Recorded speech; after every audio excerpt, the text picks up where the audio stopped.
ఈ ప్రభుత్వం గత 10 ఏళ్లలో మొత్తం తెలంగాణను సర్వనాశనం చేసి ఆఖరికి ఏ విధంగా చేసిందంటే 6,000 స్కూళ్లను గవర్నమెంట్ స్కూళ్లను కూడా బంద్ చేసి ఒక ఇల్లు కట్టకుండా ఒక రేషన్ కార్డు ఇవ్వకుండా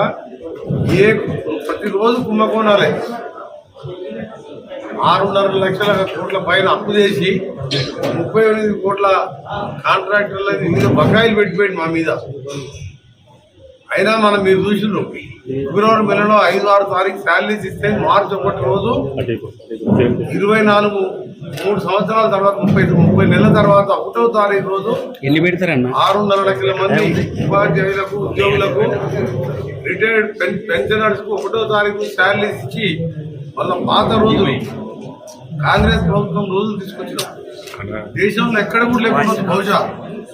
25 రాష్ట్రాలలో 1వ తారీఖే జీతాలు ఇస్తారు, ప్రైవేట్ కంపెనీ కానీ గవర్నమెంట్ కంపెనీ కానీ మొత్తం ఉన్నంత దోసుకుతిన్న ఈ కేసీఆర్ ప్రభుత్వం 15-20 తారీఖు జీతాలు ఎప్పుడు తెలియక రోజు సెల్ ఫోన్ మెసేజ్ చూసుకునేది ఎంప్లాయీస్, రిటైర్డ్ ఎంప్లాయీస్. ఎందుకంటే బ్యాంకు లోన్లు ఉంటాయి, పిల్లల